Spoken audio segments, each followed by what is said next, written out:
शाम हो गई थी। सभी सीआईडी ऑफिसर्स रुद्र की राह देख रहे थे। तभी सामने पीले कलर की कार आते हुए उन्हें दिखी। कार पास आई। उसमें से काले कलर की जैकेट पहने रुद्र उतरा। उसने आसपास के माहौल को देखा। तभी विनोद सर आगे आकर बोले, वेलकम रुद्र, आज इतने सालों बाद तुम्हें फिर से देख के खुशी हुई। हमें तुम्हारे साथ की बड़ी जरूरत थी। रुद्र ने कहा, ये आखिरी काम मैं आपके लिए करूंगा, बाद में मुझे आप भूल जाएं तो ही बेहतर रहेगा। अमन ने आगे ओके कहा, चलो रुद्र, तुम थक गए होगे, आराम करने के लिए टेंट में चलो। तभी रुद्र और अमन वहां से चले गए। दीप्ति ने विनोद सर से कहा, सर इसने तो ठीक से बात भी नहीं की। विनोद ने कहा, दीप्ति, उस घटना के बाद वो और ज्यादा दुनिया से नफरत करने लगा है, पर मुझे पता है वो सिर्फ अपने प्यार से किए वादे से यहाँ आया है। तुम भूलो मत उसका दिमाग कितना शातिर है। अब वही ये केस जल्द सॉल्व करेगा ताकि वापस सबसे दूर जा सके। वेदांत ने कहा, चलिए सब लोग, रात होने वाली है, हमारे टेंट में चलते हैं। फिर सभी वहां जब तक केस सॉल्व नहीं होता तब तक कुछ वक्त के लिए बनाए हुए टेंट में चले गए। आधी रात का वक्त था। सभी लोग सो रहे थे। बाहर और ज्यादा पुलिस वाले सेजल के मंगाए हुए सिक्योरिटी के लोग पहरा दे रहे थे ताकि अब कोई अनहोनी ना हो। 2 शख्स थे जो अभी तक सोए नहीं थे, वेदांत और सिद्धार्थ। वो बार बार सोच रहे थे कि सर ने हम पर भरोसा न जताते हुए उस रुद्र को क्यों बुलाया, पर हम दोनों भी कम नहीं हैं। ये सर को दिखा देंगे उन खूनियों को पकड़कर। उन दोनों ने टॉर्च उठाई और चुपके से सारे पुलिस वालों और सिक्योरिटी से बच के जंगल में घुस गए। वेदांत ने कहा, सिद्धार्थ ध्यान से तलाश करना। दोनों जंगल में और अंदर घुसते हुए चले गए। तभी वेदांत ने सामने एक बड़े पेड़ पे कुछ लटका हुआ देखा। उसने कहा, देखो सिद्धार्थ, वहाँ कुछ लटक रहा है, चलो पास चल के देखते हैं। वो जैसे ही पास पहुंचे दोनों दंग हो गए। उस पेड़ पे कई सारे लोग उल्टे लटके हुए थे, जैसे किसी ने उन्हें मार के लटका दिया हो। पर उन्होंने कहा, पता था वो सब वही चुड़ैल और प्रेत हैं। तभी अचानक सभी लटके हुए नीचे कूद पड़े। उन्हें देख वेदांत और सिद्धार्थ के रोंगटे खड़े हो गए। सभी शैतान उन्हें बड़े गुस्से में घूरने लगे, अजीब अजीब जानवरों जैसी आवाजें निकालने लगे और फिर सभी शैतान भूखे भेड़िए की तरह उन दोनों पे टूट पड़े और बुरी तरह से चीड़ फाड़ करने लगे। दोनों की चीखें गूंज उठी और फिर धीरे धीरे उनके प्राण निकल गए। सुबह पता चला कि वेदांत और सिद्धार्थ गायब हैं, तो सभी उन्हें ढूंढने लगे। रुद्र और अमन भी उन्हें घने जंगलों में खोजने लगे। तभी दीक्षाली की चीख सुन सब उस ओर भागे। सामने का नजारा देख सारे सहम गए। एक पेड़ के ऊपर वेदांत और सिद्धार्थ के सर लटकाए गए थे। बड़ा ही भयानक नजारा था। दीप्ति और दीक्षाली उन्हें देख रोने लगे। बाकी ऑफिसर्स के भी आंखों में आंसू आ गए। थोड़ी देर बाद सेजल रिजॉर्ट के पास ही बने अपने गेस्ट हाउस से वहां आ पहुंची। विनोद को देख बोली, ये क्या हो रहा है? आज तो आपके भी ऑफिसर्स मारे गए, सभी बुरी तरह डर गए हैं। मुझे दुख है आपके ऑफिसर्स के मरने का, पर लगता है आप लोग कुछ नहीं कर पाओगे। मैं कमिश्नर से बात कर लूंगी आपके, और अब आपकी टीम का काम खत्म हुआ। मैं अब और लोगों को मरता हुआ नहीं देख सकती। अब सीबीआई वालों को ये केस दूंगी ताकि कोई और ना मरे। विनोद उसकी बातों से ज्यादा अपने ऑफिसर्स के मरने के सदमे में थे। वो बस हाँ हाँ किए जा रहे थे। वो दोनों उनके बच्चों की तरह थे। तभी अमन वहां आया और सेजल को देख बोला, अब तो हम यहाँ से कहीं नहीं जाने वाले। हमारे भाई जैसे साथी मरे हैं, अब तो उन खूनियों को पकड़ कर रहूंगा। सेजल ने भी गुस्से से कहा, क्या मैं और लोगों को मरने दूं? आप सबसे तो कुछ हो नहीं रहा। रुद्र, जो काफी देर से सेजल के पीछे खड़े होकर उनकी बातें सुन रहा था, उसने कहा, आप बड़े लोगों को सिर्फ हमारी नाकामी दिखती है, ये नहीं दिखता कि वो लोग उसी काम के लिए अपनी जान खो बैठे। सेजल उसको जवाब देने के लिए पीछे घूमी। वैसे ही वो चौंक गई। वो उसे देख हैरान हो गई और बिना कुछ बोले सिर्फ रुद्र की ओर देखते हुए वहां से सीधे अपने कार में बैठ गई। ड्राइवर से कहा, कार गेस्ट हाउस ले चलो। रुद्र को देखते ही उसे कुछ याद आ गया था। रात में अपने कमरे में कुर्सी पे बैठी सेजल अपने हाथ में शराब से भरा ग्लास लिए अपने अतीत को याद कर रही थी। सिटी कॉलेज के फर्स्ट ईयर के दिन थे। उस कॉलेज में सिर्फ बड़े बड़े घरानों के लड़के या लड़कियां ही पढ़ा करती थी। वहां पढ़ने से ज्यादा मौज मस्ती ज्यादा चलती थी। सारे अपने पैसों का रौब दिखाते थे। बड़ी बड़ी गाड़ियों में आना, पढ़ाई ना करना, कैंटीन में पार्टी करना, बस यही सब चलता था। सेजल भी अपने अमीरपन का फायदा उठा के यही सब मस्ती करती थी। वो फर्स्ट ईयर में भले ही आई थी, पर उसे पढ़ाई में कोई इंटरेस्ट नहीं था।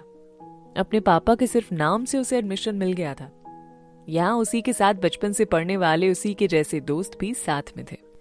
वो सिर्फ अपने मजे मारने के लिए कॉलेज आते थे। सेजल काफी खूबसूरत थी, कई लड़के उस पे मरते थे, पर वो किसी को भाव तक नहीं देती थी। एक दिन कॉलेज का लेक्चर चल रहा था, तभी क्लास के दरवाजे पे किसी ने दस्तक दी। मे आई कम इन मैडम? सारी क्लास ने उस ओर देखा। एक लड़का वहां खड़ा था। उसके पहने हुए कपड़ों से वहां बैठा हर कोई समझ गया कि ये कोई गरीब लड़का है। तभी मैडम ने कहा, आओ बेटा अंदर, और उसका परिचय करवाया। क्लास सुनो, ये है रुद्र।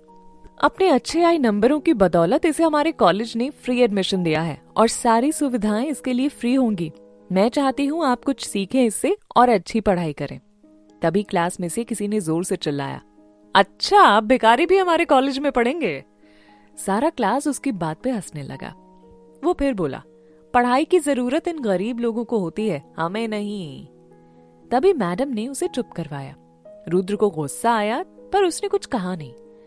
वो गरीब घर से था और प्रिंसिपल ने उसे बताया था कि बेटा, इस कॉलेज में सारे बिगड़े बच्चे हैं, चाहे तो दूसरे कॉलेज में तुम्हारी पहचान से एडमिशन दिलवा देता हूँ।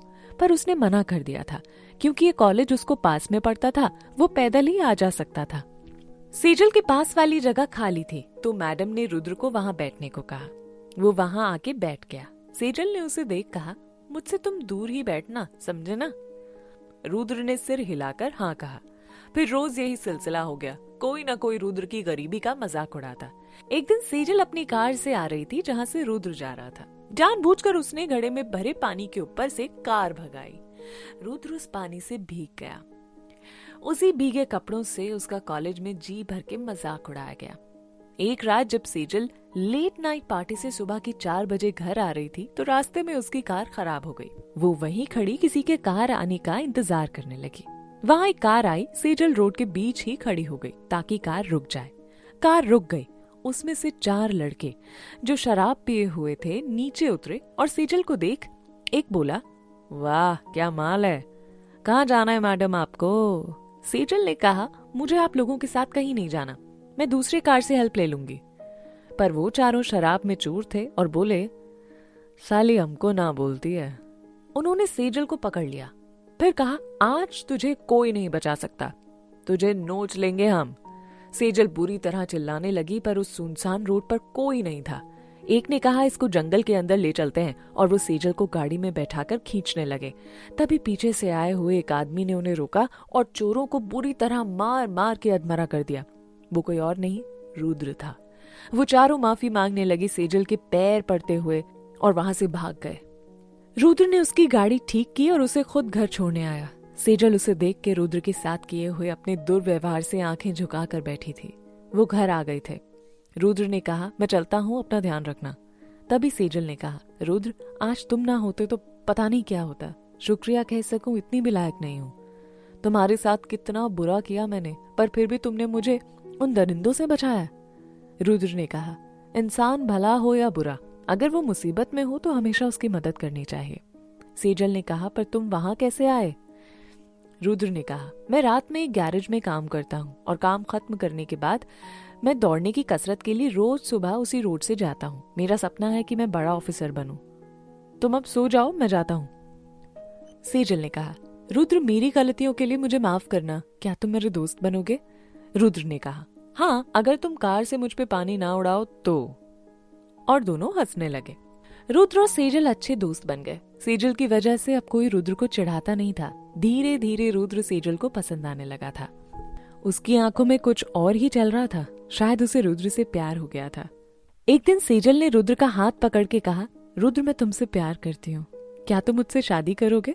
रुद्र थोड़ा सोच में डूब गया और फिर बोला, ये कैसे मुमकिन है? तुम बड़े पैसे वाले की लड़की हो और मैं एक गरीब, हमारा प्यार नहीं हो सकता।